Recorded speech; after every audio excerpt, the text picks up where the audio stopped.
Contre l'idée de définir la peine, tâche que se sont donnée fort légitimement philosophes et juristes, j'ai essayé jusqu'à présent de circonscrire le châtiment. Donc le châtiment plutôt que la peine, pour prendre la mesure des pratiques punitives au-delà de leur seule forme légale, qu'il s'agisse de celle des parents sur leurs enfants ou des policiers à l'encontre des classes populaires, et circonscrire plutôt que définir également, de manière à rendre compte de ce qui est et non de ce qui devrait être, y compris dans le recours à des pratiques punitives à l'encontre de personnes réputées innocentes, puisqu'elles n'ayant pas été jugées ou même ne devant pas l'être. C'est ce que nous avons vu lors des séances précédentes. Autrement dit, il s'agissait de bousculer ce que nous croyons savoir de la faculté de punir, de montrer aussi que les choses changent avec le temps, par exemple qu'on n'autorise plus les punitions corporelles dans de nombreuses sociétés qui pourtant n'ont jamais été si répressives dans leur histoire moderne, et qu'elles varient selon les lieux également. Par exemple, dans certains pays, on enferme pour des durées indéfinies des victimes de persécutions qui demandent l'asile, quand dans d'autres, on ouvre des centres d'accueil pour certaines d'entre elles. Ayant par conséquent circonscrit dans une certaine mesure le châtiment, je voudrais maintenant m'attacher à ce qu'on peut appeler l'extension de la peine. Par cette expression, je n'entends pas le fait que de nouvelles sanctions aient été ajoutées au fil du temps et que des sanctions plus lourdes soient administrées, phénomènes qui sont importants et dont j'ai indiqué qu'ils expliquaient pour une large part l'augmentation de la population carcérale depuis un demi-siècle, un peu plus. Dans ce cas, il faudrait parler d'extension des peines. Mais je m'intéresse ici plutôt à la manière dont la peine, d'un côté, frappe ce qu'elle punit bien plus profondément qu'elle n'est censée le faire, et de l'autre, affecte ce qu'elle n'est pas censée punir, bien au-delà de ce qui est légitime. Il s'agit donc d'appréhender cette extension de la peine, à la fois dans une dimension que l'on pourrait dire verticale, la profondeur de l'affliction, et horizontale, l'élargissement du cercle des affligés. Pour ce faire, je m'attacherai à ce qu'on peut appeler la peine par excellence dans le monde contemporain, à savoir, vous vous en doutez, la peine d'emprisonnement, et j'analyserai d'une part comment, pour celles et ceux qui la subissent, l'incarcération est bien plus que la simple privation de liberté, et d'autre part comment, pour celles et ceux qui leur sont proches, une sorte d'autre enfermement est à l'œuvre. Et cette analyse, je la conduirai en m'appuyant à la fois sur mon enquête en maison d'arrêt en France et sur les recherches conduites par des sociologues, des anthropologues dans d'autres pays, en particulier les États-Unis. Mais avant de m'y engager, je ferai un détour par l'œuvre d'un philosophe et juriste italien du XVIIIe siècle qui a eu une influence considérable sur le développement de la prison et de la peine d'emprisonnement, bien que tant l'une que l'autre ait suivi une voie qu'il n'avait ni anticipée ni souhaitée. Il s'agit, comme vous vous en doutez, de Cesare Beccaria. C'est en 1764, à l'âge de 26 ans, que Cesare Beccaria publie Dei delitti e delle pene. L'année suivante, le livre est traduit en français sous le titre littéral Des délits et des peines. Puis en allemand, en anglais, en suédois, en polonais, en espagnol.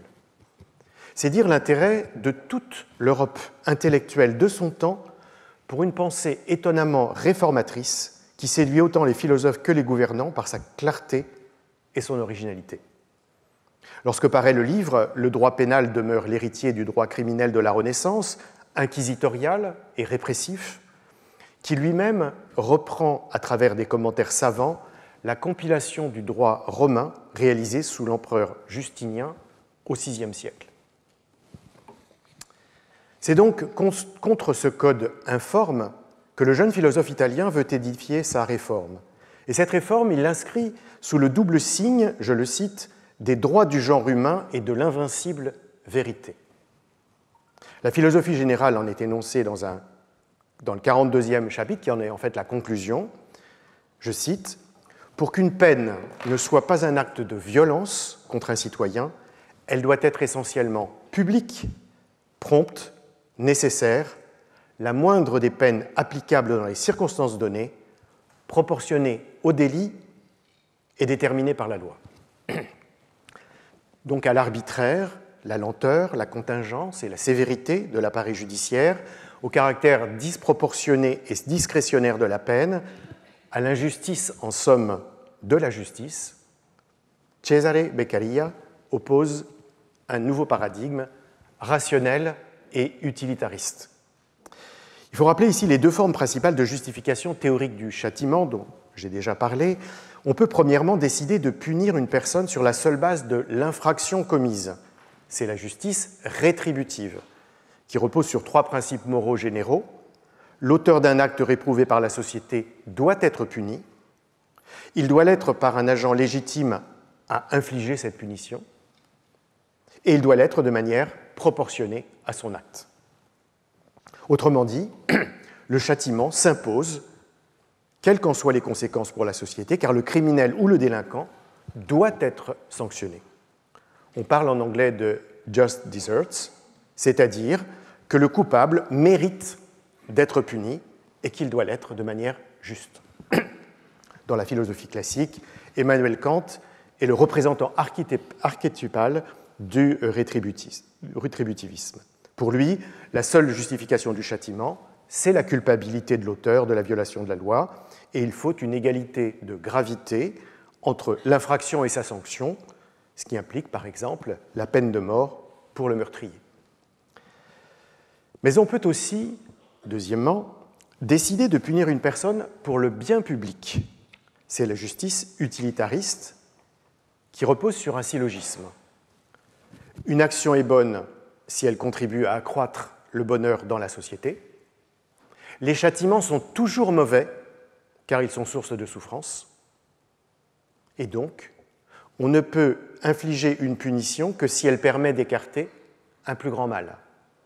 Et concrètement, le châtiment ne s'impose que pour autant qu'il réduise la criminalité et la délinquance. Cette théorie est également qualifiée de conséquentialiste, car elle décide si un acte est moral en fonction de ses conséquences. Dans le cadre de la peine d'emprisonnement, elle se réalise de trois manières. Neutralisation du coupable, qui ne commet évidemment pas de nouvelle infraction tant qu'il est incarcéré. Réinsertion du condamné, qui manifeste une volonté de réforme de soi. Et dissuasion, qui est supposée éviter à la fois que l'auteur ne récidive et que le public ne soit tenté de commettre un acte délictueux. Dans la philosophie classique, Jeremy Bentham est le défenseur paradigmatique de l'utilitarisme. Selon lui, l'objectif principal de la punition est d'être dissuasive pour la société dont les membres peuvent mesurer le prix à payer s'ils commettent un crime ou un délit. En somme, on peut dire que les rétributivistes regardent vers le passé pour ne juger que l'acte commis et la culpabilité de l'auteur, tandis que les utilitaristes se tournent vers le futur pour ne considérer que les effets sur la société dans son ensemble. Pour Cesare Beccaria, les choses sont claires. Il rejette l'argumentaire rétributiviste. Je le cite, « Les cris d'un malheureux dans les tourments peuvent-ils retirer au sein du passé qui ne revient plus une action déjà commise ?» Au contraire, il plaide pour la justification utilitariste.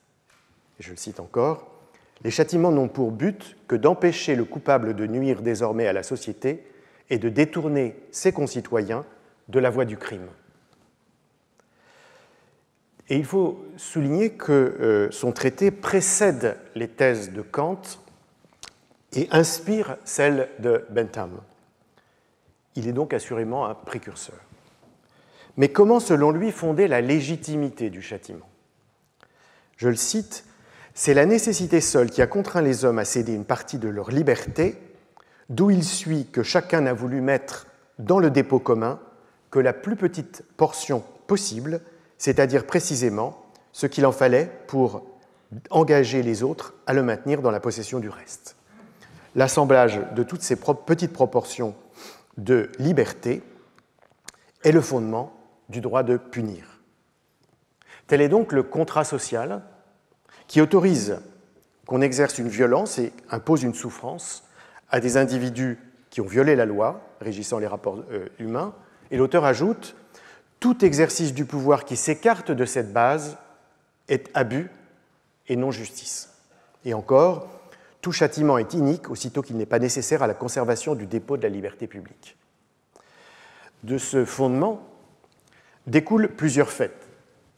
Premièrement, seules les lois produites par le souverain peuvent fixer les peines pour chaque délit. Et le rôle du magistrat est simplement d'établir qu'il y a délit et, dans ce cas, d'infliger une peine conformément à ces lois sans l'augmenter.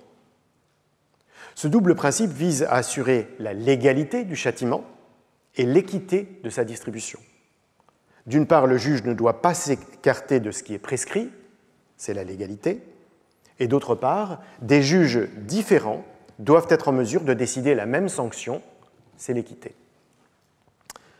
Deuxièmement, les peines doivent être les moins cruelles possibles pour le coupable, tout en étant efficaces dans l'esprit du public. Ce second double principe atteste le caractère rationnel et utilitariste de la politique pénale. D'un côté, une peine trop dure risque d'inciter le coupable à commettre de nouveaux forfaits pour éviter de se faire prendre, c'est la rationalité, et de l'autre, l'impression faite sur le public doit avoir une fonction dissuasive, c'est l'utilitarisme. Tels sont donc ce qu'on pourrait appeler les 4 points cardinaux de la philosophie pénale de Cesare Beccaria. Inscrire la peine dans un cadre légal et l'appliquer de manière équitable, ne pas abuser du pouvoir de punir et faire prévaloir la prévention du crime sur sa sanction. D'où cette formule célèbre qui en est la traduction concrète, ce n'est pas la rigueur du supplice qui prévient le plus sûrement les crimes, c'est la certitude du châtiment, le zèle vigilant du magistrat, et cette sévérité inflexible n'est une vertu que lorsque les lois sont douces. Dès lors, pour lui, ni les pardons des citoyens, ni les grâces du souverain ne sont souhaitables puisqu'ils se font au détriment de la sécurité publique. Au regard de l'ensemble de ces principes, comment pratiquement établir les modalités du châtiment ? Premièrement, une série de peines doivent être évitées. Les punitions infamantes sont généralement néfastes. Les confiscations de biens sont injustes car elles affectent aussi la famille du coupable. Quant à la peine de mort, elle n'est jamais justifiée car elle n'est appuyée sur aucun droit et n'a jamais arrêté les scélérats déterminés à nuire. Je cite. Il faut donc lui substituer une peine de privation de liberté, éventuellement définitive, au nom, là encore, de la capacité à détourner du crime, ce qui verrait ainsi dans la durée la menace qui pèse sur eux. Je cite, « L'esclavage perpétuel substitué à la peine de mort observe, et donc il s'agit de l'emprisonnement, a toute la rigueur qu'il faut pour éloigner du crime l'esprit le plus déterminé. » Deuxièmement, les peines doivent être proportionnées au délit et la mesure de ces derniers ne doit être appréciée ni en fonction de l'intention de celui qui les commet, car il faudrait dans ce cas avoir, je cite, non seulement un code particulier pour chaque citoyen, mais une nouvelle loi pénale pour chaque crime, et ce bien qu'on puisse penser que, ni en fonction de distinction d'honneur et de richesse, et ce bien qu'on puisse penser que, je le cite encore, la même peine décernée contre le noble et contre le roturier devient tout à fait différente et plus grave pour le premier à cause de l'éducation qu'il a reçue et de l'infamie qui se répand sur une famille illustre. Plutôt donc que l'intention ou la distinction, le seul instrument de mesure qu'on doit utiliser pour décider de la juste peine, c'est, dit-il, le dommage fait à la société. Ce dommage se décline en une série de délits et de crimes qui peuvent être regroupés en 3 catégories, ceux qui visent la destruction de la société ou de ses représentants, ceux qui attentent à la vie, au bien ou à l'honneur des individus, et ceux qui violent les lois définissant le bien public. Toute action qui ne s'inscrit pas dans l'une de ces catégories ne peut justifier qu'on en punisse l'auteur. Au regard de l'ensemble de ce corpus de règles, on conçoit la puissance novatrice du traité de Cesare Beccaria, à la fois de son temps, mais également encore aujourd'hui. Dans Surveiller et punir, Michel Foucault accorde une place importante au traité des délits et des peines qui lui semble marquer à la fin du XVIIIe siècle un tournant théorique majeur, faisant passer la pénalité du châtiment corporelle représentée par le supplice public et l'exécution capitale, devenu intolérable, à un dispositif disciplinaire dont la prison sera la forme la plus aboutie. Il ne s'agit pas seulement d'une évolution des sensibilités, qui rend le spectacle des afflictions moins supportable, il s'agit aussi, et même surtout, selon Foucault, d'une nouvelle rationalité utilitariste qui vise à la prévention des crimes plutôt qu'à l'infliction d'une souffrance, en rendant le châtiment plus humain, en affirmant que les peines doivent être le moins douloureuses possible et le mieux proportionnées à l'acte commis. Le traité ouvre la voie à une grande réforme de la pénalité, qui se trouve d'ailleurs facilitée par le fait que tout au long du siècle, une double évolution s'est déjà produite. Dans un contexte d'amélioration des conditions matérielles du plus grand nombre, les crimes sont devenus moins violents et les châtiments moins sévères. Mais cette réforme ouvre la voie à ce que Michel Foucault appelle la punition généralisée, c'est-à-dire la possibilité de punir moins cruellement et plus justement, mais aussi plus largement. Ce phénomène, Cesare Beccaria l'anticipe lui-même dans une phrase qu'on néglige souvent de citer. À mesure que les peines seront plus douces, quand les prisons ne seront plus l'horrible séjour du désespoir et de la faim, quand la pitié et l'humanité pénétreront dans les cachots, lorsqu'enfin les exécuteurs impitoyables des rigueurs de la justice ouvriront leur cœur à la compassion, les lois pourront se contenter d'indices plus faibles pour ordonner l'emprisonnement. Punir mieux permettra donc de punir plus. Du reste, cette dilatation de la peine pourra prendre une forme variable en fonction de la situation économique du coupable. Ainsi, pour citer encore cet auteur, un vol commis sans violence ne devrait être puni que d'une peine pécuniaire, car il est juste que celui qui dérobe le bien soit dépouillé du sien. Mais pour tous ceux que la misère et le désespoir condamnent au vol pour assurer leur subsistance, une telle sanction n'a guère de sens, puisque pour payer leur amende, ils devraient commettre de nouveaux délits. Dès lors, pour cette classe d'hommes infortunés, à qui le droit de propriété, droit terrible et qui n'est peut-être pas nécessaire, n'a laissé pour tout bien que l'existence, il faut concevoir un autre châtiment. Pour eux, la peine la plus naturelle du vol sera donc cette sorte d'esclavage qui est la seule qu'on puisse appeler juste, c'est-à-dire l'esclavage temporaire, qui rend la société maîtresse absolue de la personne et du travail du coupable. En somme, on le voit, en cas de vol, l'amende pour les riches, la prison pour les pauvres. Une distribution de la punition qui vaut encore dans la période contemporaine. L'adoucissement des peines, dont on crédite l'esprit des Lumières, présente ainsi une face plus sombre. Il faut du reste se souvenir qu'à l'époque où se mettent en place en Europe les réformes pénales, les supplices étaient devenus rares, tout comme les exécutions.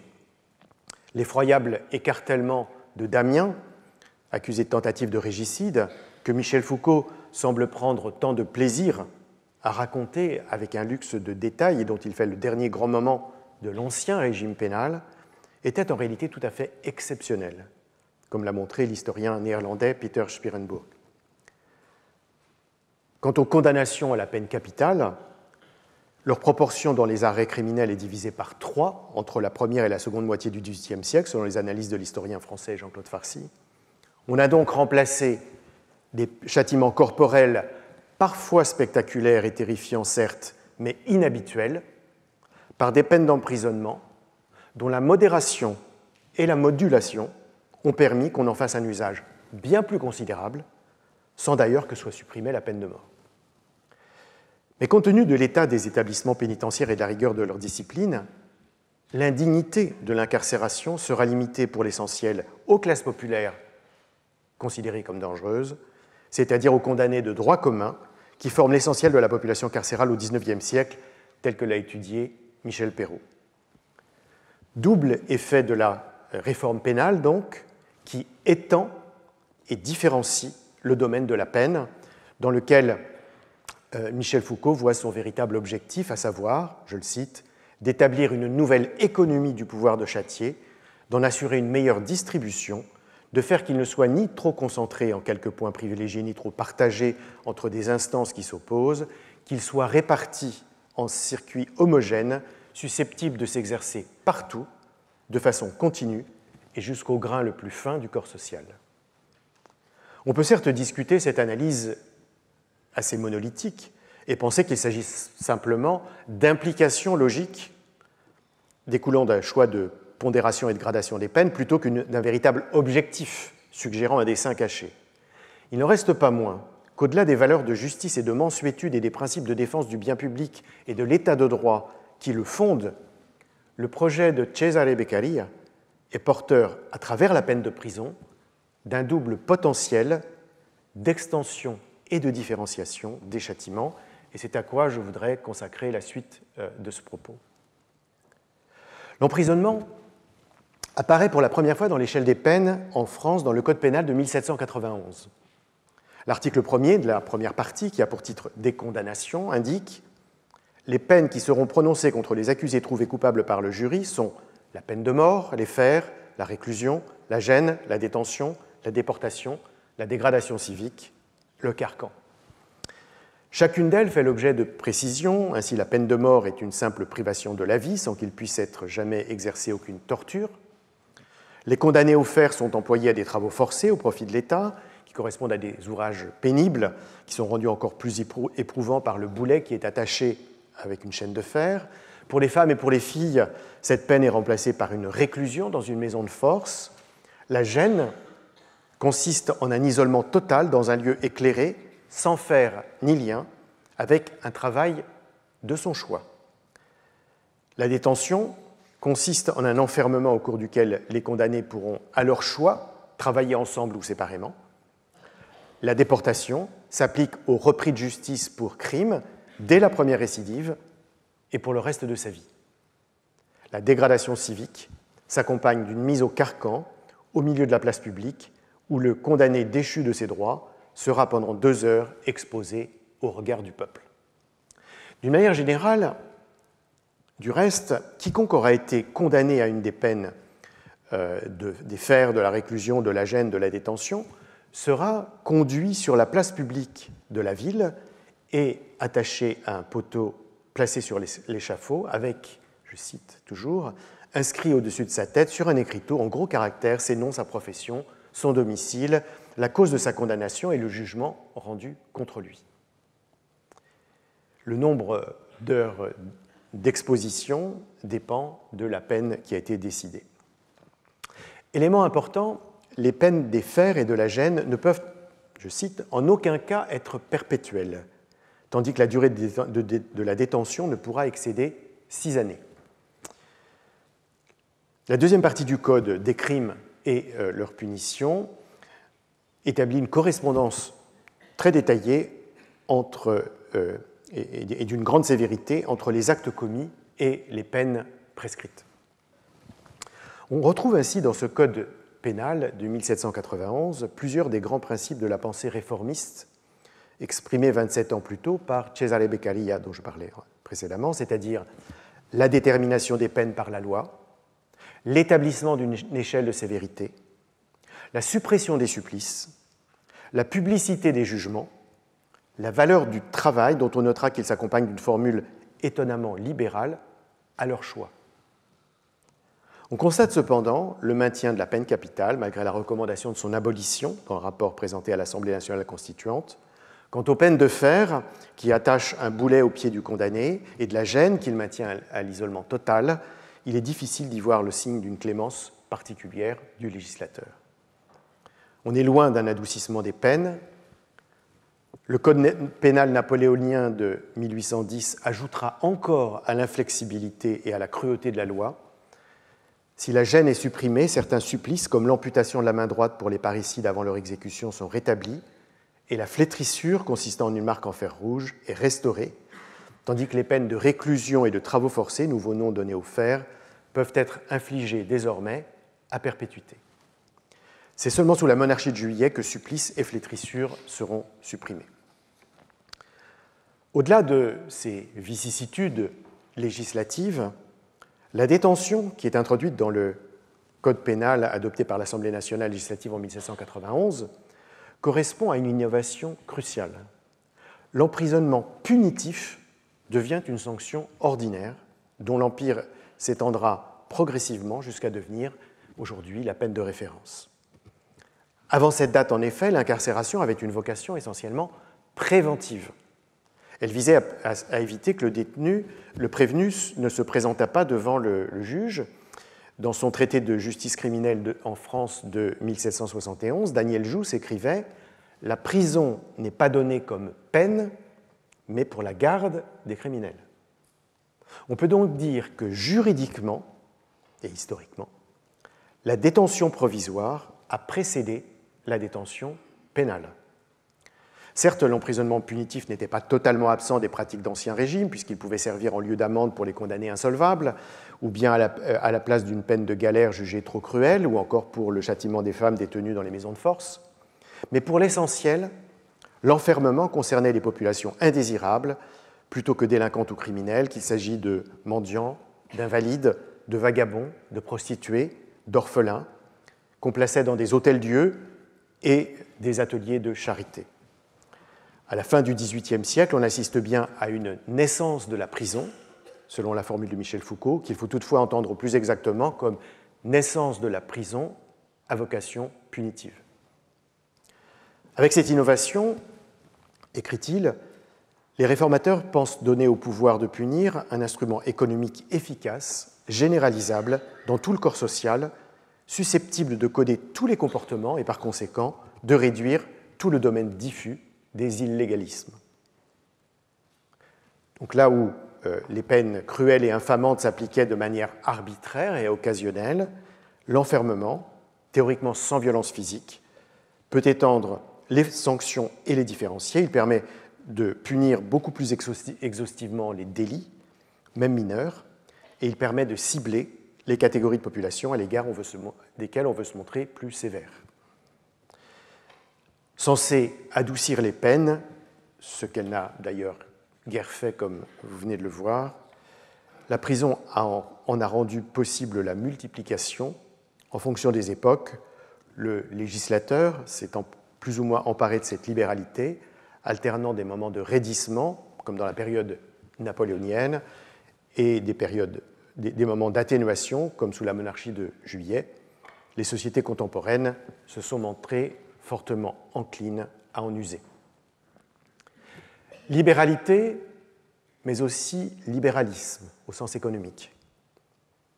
Comme l'analysent les historiens Jacques-Guy Petit, Claude Faugeron et Michel Pierre dans leur Histoire des prisons en France, l'invention de la détention s'accompagne d'une privatisation des prisons. En effet, à la fin du XVIIIe siècle, la France ne dispose quasiment pas d'établissements appropriés pour accueillir les détenus. Les révolutionnaires doivent se contenter de les enfermer dans d'anciens lieux de confinement, comme les dépôts de mendicité, et dans les bâtiments qui ont été confisqués à l'Église, comme à Clairvaux et à Fontevraud. Sous le Consulat et l'Empire se développent ensuite des manufactures carcérales sur le modèle des workhouses britanniques, dans lesquelles le labeur des prisonniers est censé remplir un double objectif de rentabilité économique et de réforme morale. Puis après la Restauration, les maisons centrales sont confiées à des entreprises privées dans le cadre de contrats entre l'État et de grands industriels qui bénéficient ainsi d'une main-d'œuvre captive, docile, surveillée gratuitement par les gardiens et rémunérée à un niveau 2 fois moindre que le sont les ouvriers libres. Tout au long du XIXe siècle, les rapports se multiplient d'autorités intellectuelles comme Alexis de Tocqueville ou Charles Lucas, dénonçant la toute-puissance des employeurs, les tricheries dans les comptabilités et la dégradation de l'état des prisons. Parallèlement, sous l'effet de l'évolution du code pénal qui sanctionne de plus en plus durement, mais également au gré des variations de la situation du pays, selon une double logique économique, les atteintes aux biens augmentant avec le prix des céréales, et politique, la répression s'abattant sur les opposants lors des reprises en main autoritaires, la population carcérale donc s'accroît, doublant même entre 1800 et 1851, avec cependant des effets différents de ces deux logiques économiques et politiques.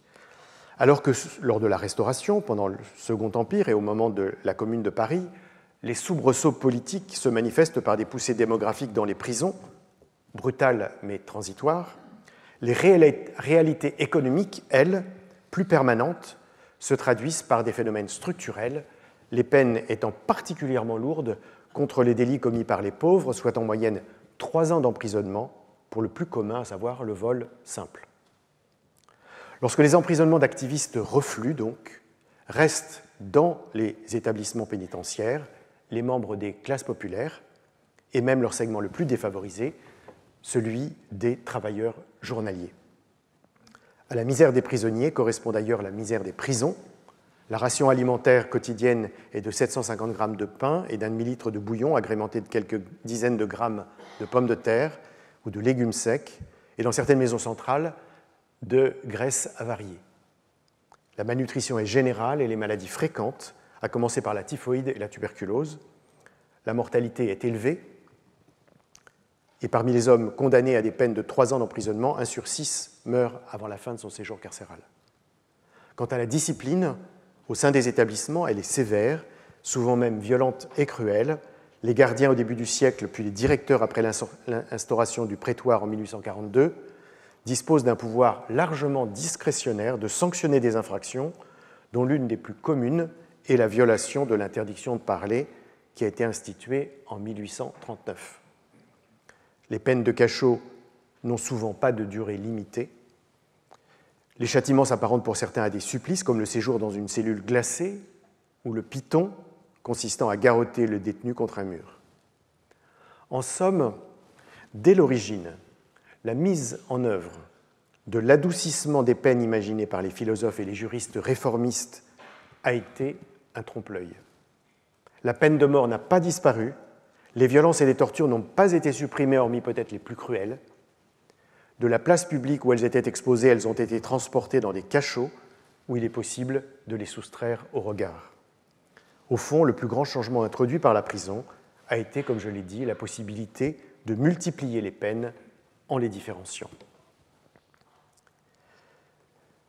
Mais l'extension de la peine n'est pas seulement une question de multiplication, elle est aussi une affaire d'addition, plus précisément d'addition de souffrance.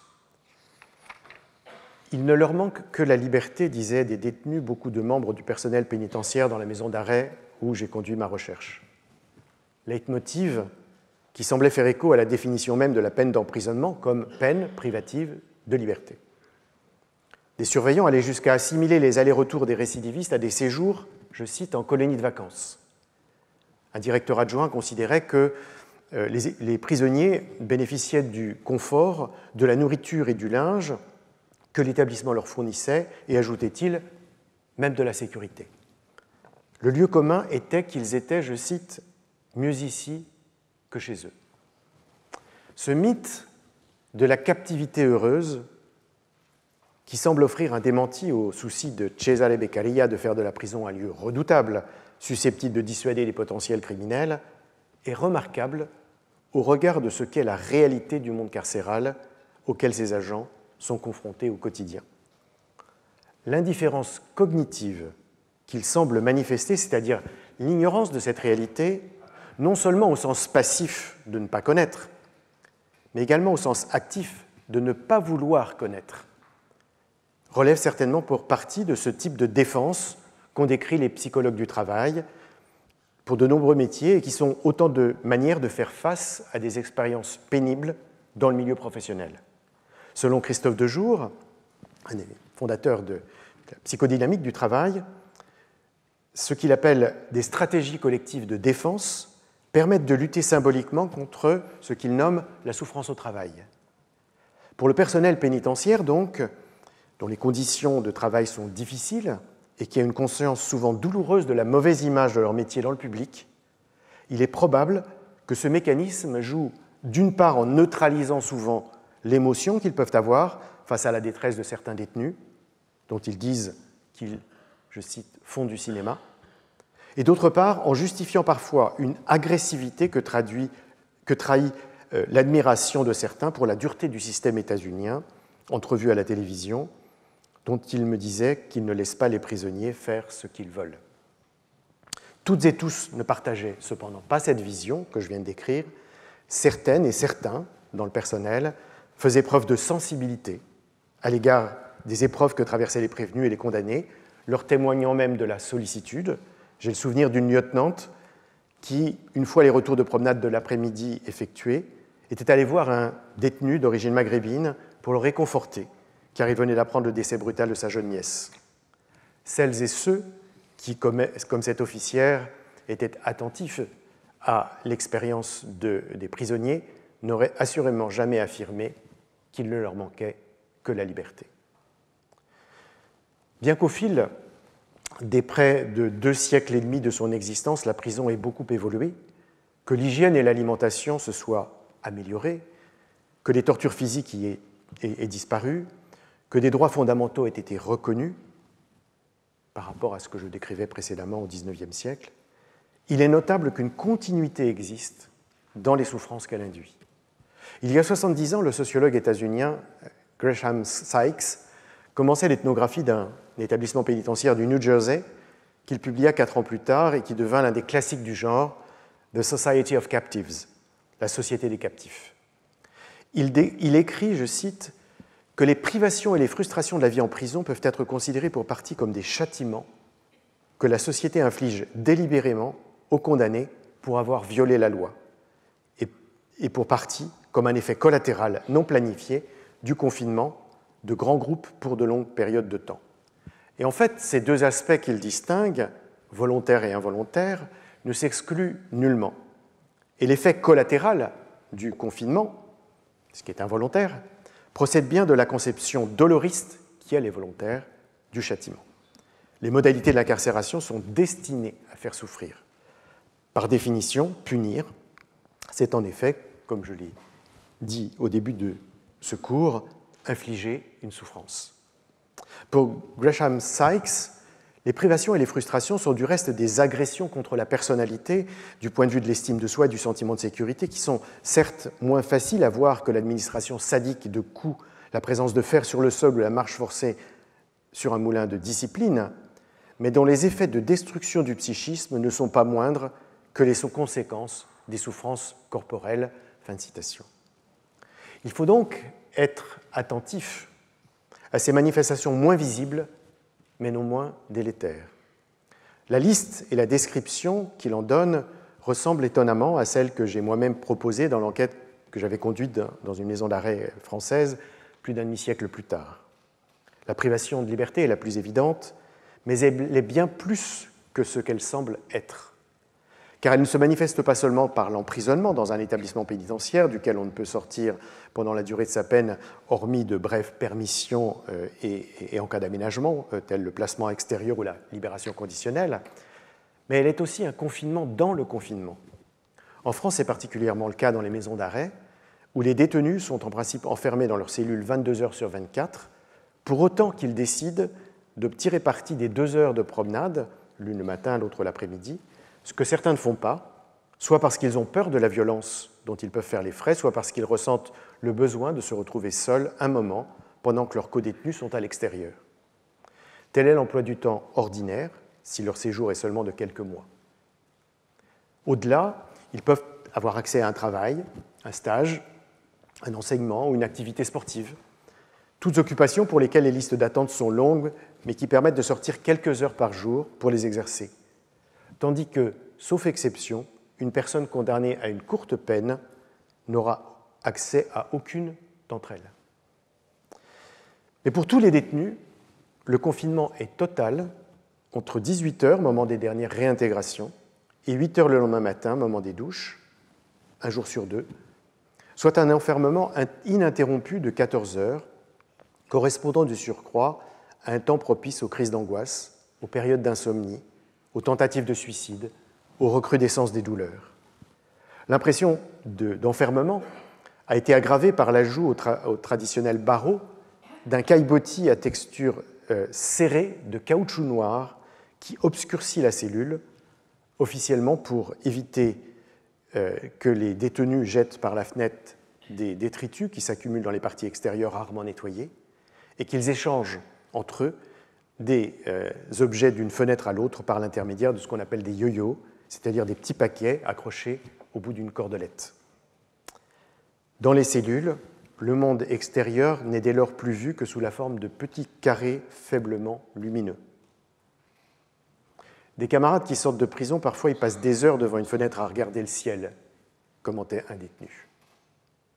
Mais la privation de liberté peut être encore plus radicale dans le cas de sanctions avec placement dans une cellule disciplinaire dont le nom vernaculaire est le mitard.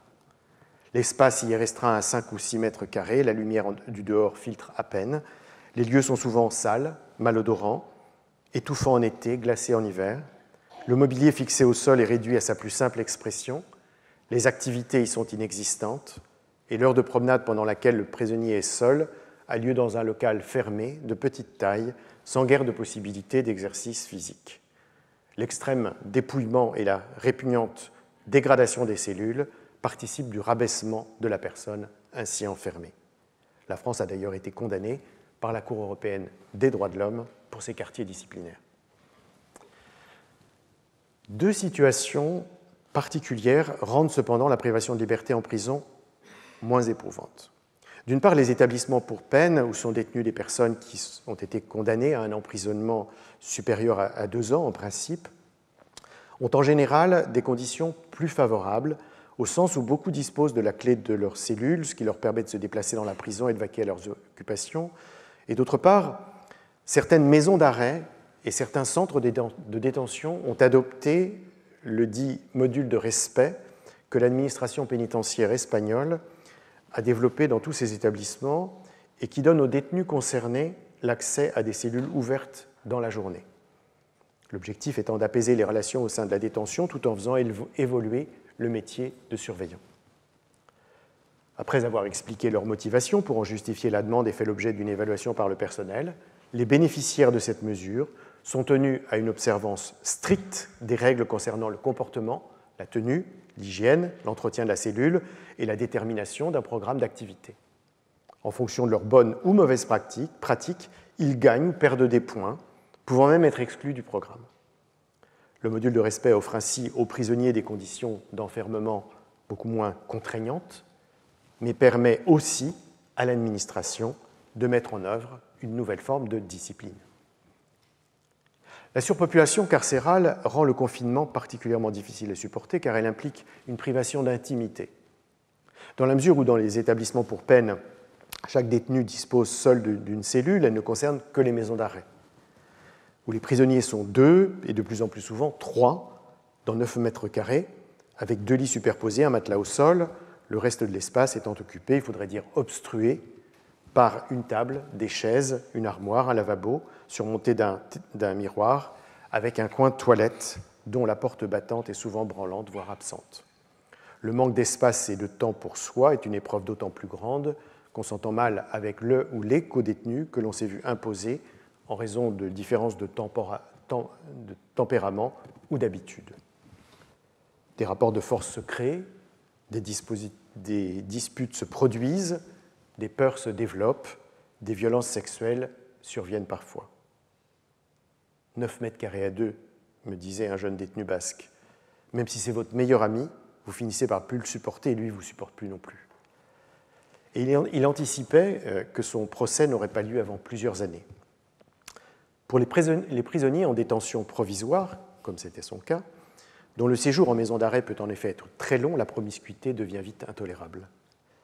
Certains renoncent à leur sortie en promenade pour pouvoir faire leurs besoins sans subir l'embarras de regards et de commentaires ou même pour lire au calme sans devoir supporter à longueur de journée des émissions insipides de télévision. Certains protestent jusqu'à être sanctionnés et placés au quartier disciplinaire tant la cohabitation les incommode. Le moment des douches s'avère particulièrement délicat et c'est souvent dans ce contexte qu'ont lieu des altercations pouvant conduire à la commission disciplinaire. La prison induit également une privation de la vie affective et sexuelle.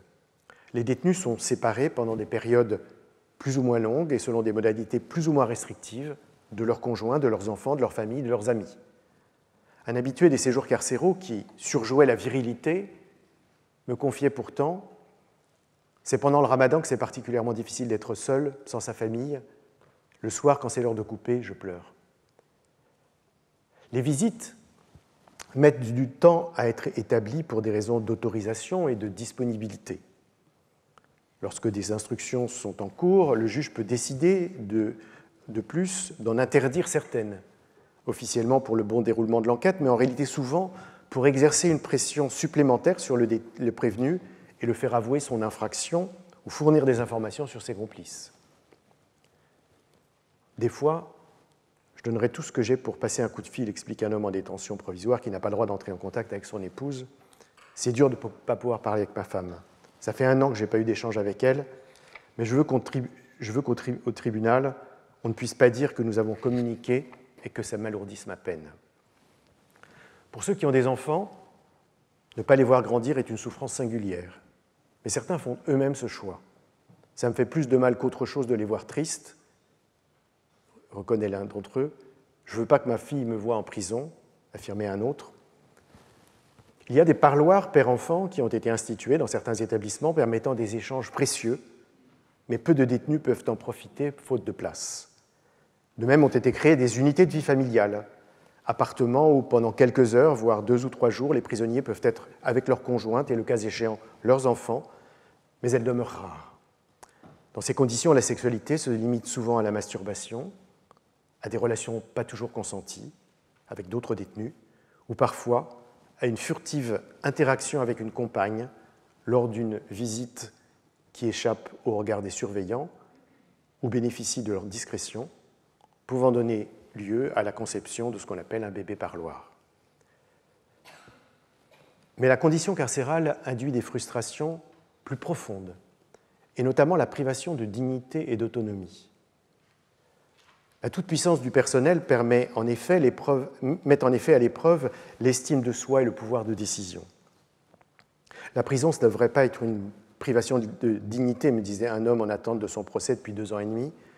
C'est une humiliation permanente. Tout nous rabaisse, les fouilles, la douche. Ce sont en effet là 2 situations où sont mises à l'épreuve la dignité et l'autonomie des prisonniers.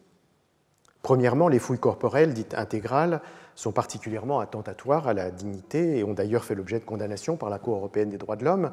Elles permettent aux surveillants d'exercer, s'ils le veulent, une domination physique sur les détenus. Certains les ménagent en leur épargnant les positions les plus dégradantes, tandis que d'autres en abusent par des inspections inquisitrices ou par des plaisanteries grossières. Elles ont longtemps été réalisées de manière presque systématique, à chaque entrée dans l'établissement, après chaque visite au parloir, avant chaque placement aux cellules disciplinaires et d'une manière générale, selon le bon vouloir des agents. Le recours à cette pratique a certes été encadré par la loi pénitentiaire du 24 novembre 2009 qui impose 3 principes de nécessité, en cas de présomption d'infraction ou d'existence de risque, de proportionnalité, avec une adaptation aux circonstances, et de subsidiarité limitée au cas où d'autres méthodes de détection ne sont pas possibles. Mais dans les années qui ont suivi le vote de cette loi, l'administration et les surveillants ont refusé de l'appliquer et même rappelé à l'ordre par des décisions du tribunal administratif, ont continué de l'ignorer jusqu'à ce que le Conseil d'État, sur requête de l'Observatoire international des prisons, contraigne la garde des Sceaux à intervenir, mais de nombreuses exceptions demeurent tolérées. Deuxièmement, les douches. Elles illustrent la manière dont l'autonomie des personnes est contestée jusque dans les prérogatives les plus élémentaires de la vie quotidienne. Dans la plupart des maisons d'arrêt, elles sont prises à l'extérieur de la cellule le matin au réveil, 3 jours par semaine.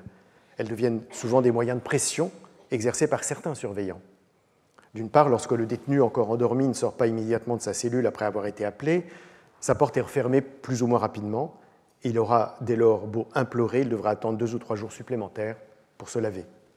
D'autre part, au retour de promenade, notamment pendant des périodes de grande chaleur, les prisonniers dont les cellules deviennent étouffantes souhaitent souvent se rafraîchir et se nettoyer. Et tout dépend alors du bon vouloir de l'agent et de la relation qu'il entretient avec le requérant, auquel il pourra, de manière discrétionnaire, accorder une faveur ou au contraire opposer un refus. Les discriminations, souvent ostentatoires, qui en résultent, sont génératrices non seulement de frustration, mais également de violence qui aboutissent à des sanctions. Il y a enfin une privation plus troublante encore que les autres, c'est la privation du sens de la peine. On sait qu'une justification importante du châtiment est la signification qu'il a non seulement pour la société qui punit, mais aussi pour l'individu qui est puni. Ce sens, c'est la prise de conscience du délit commis qui conduit nombre de magistrats condamnés à l'emprisonnement au titre du bienfait supposé du choc de l'incarcération, comme ils le disent. Au-delà cependant de la souffrance causée par l'enfermement en tant que tel et par les conditions qui lui sont associées, qu'on imagine leur donner une leçon, il y a le travail social et moral qui est censé être conduit pour permettre aux prisonniers de sortir de prison, dit-on, meilleur que lorsqu'il y est entré. Or, tant du point de vue de la réinsertion sociale que de la réforme morale, il s'avère que l'univers carcéral ne remplit pas cette fonction.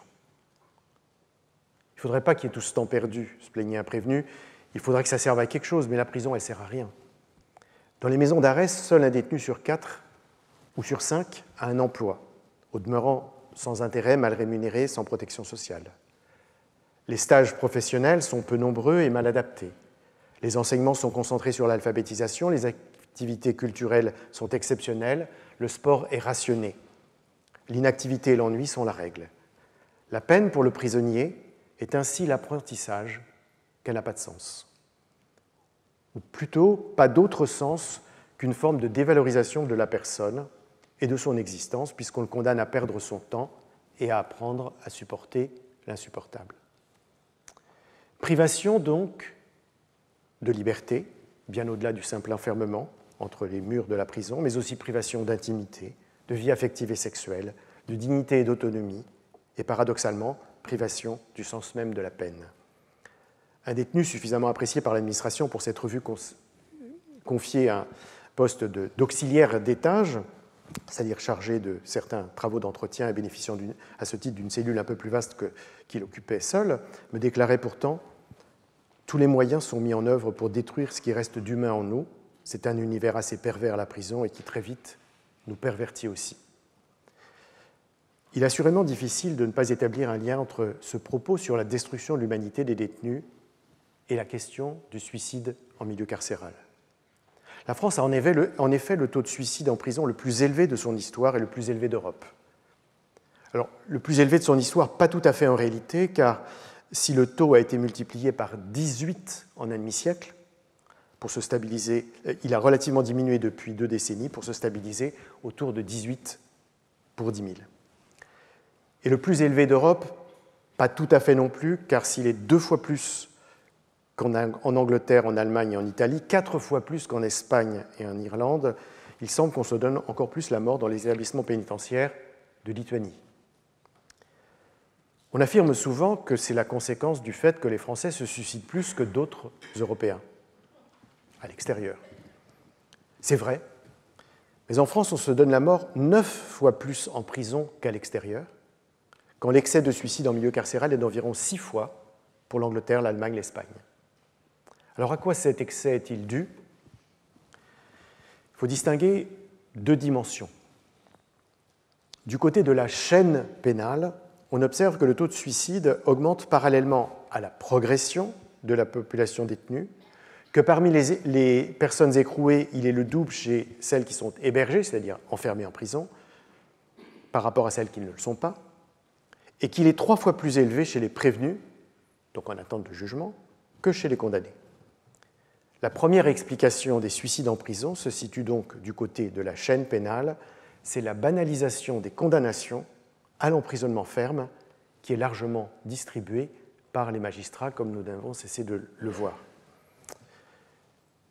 Du côté maintenant de la condition carcérale, on constate que le quart des suicides ont lieu dans les 2 premiers mois, ce qui souligne les effets du dit choc de l'incarcération.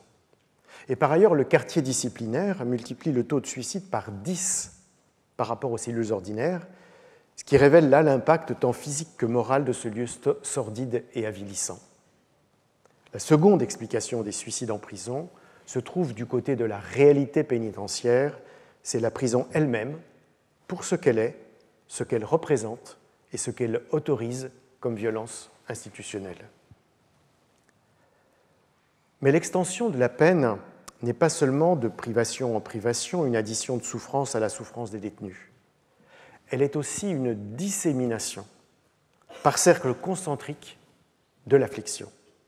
Elle touche les conjoints, les enfants, les parents, les proches, les quartiers. Au-delà des coupables, elle affecte par contamination un ensemble de personnes innocentes dont le seul tort est d'avoir une proximité conjugale ou familiale ou même spatiale avec une ou plusieurs personnes condamnées, notamment lorsqu'elles le sont à une peine d'emprisonnement. Une chose n'est jamais prise en compte par les magistrats lorsqu'ils prononcent une sentence, le coût que représentent pour la compagne notamment les mois ou les années de prison de celui qui est condamné. C'est une peine invisible qui est infligée, indue le plus souvent, inévitable probablement, mais surtout jamais considérée pour ce qu'elle est, une double injustice consistant à faire payer à une personne le prix d'une faute qu'elle n'a pas commise et même à l'associer implicitement à la réprobation morale pesant sur son conjoint.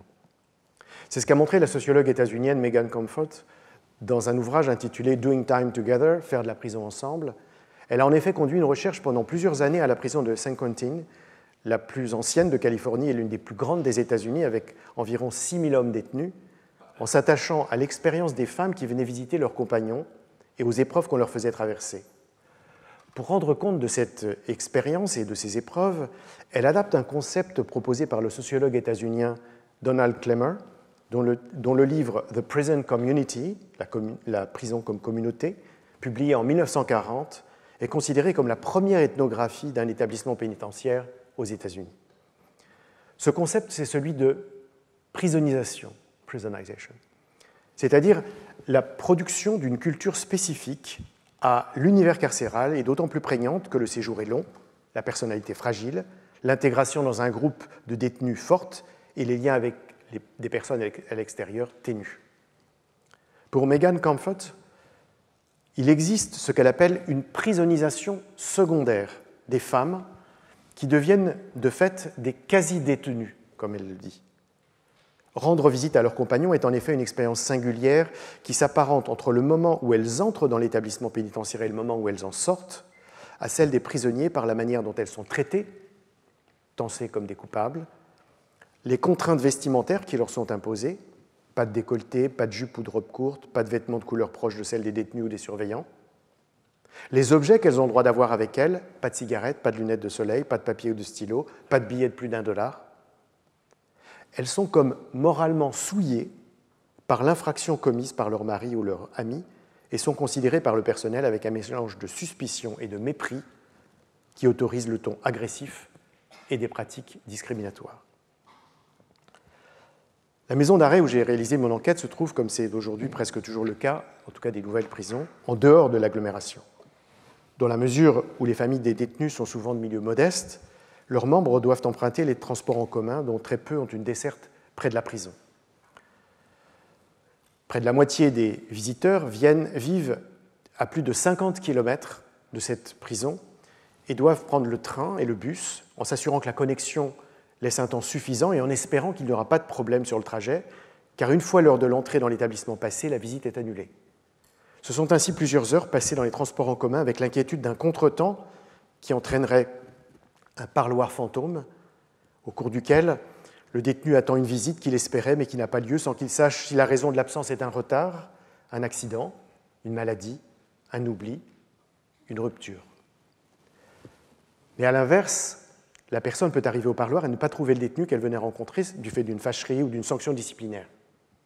De surcroît, dans le cas des parloirs père-enfant, la mère qui a amené ce dernier, l'enfant, reste dans le petit bâtiment d'accueil des familles à l'extérieur de la prison, à attendre pendant plus de 2 heures qu'on lui rende sa progéniture pour repartir sans même avoir vu son compagnon.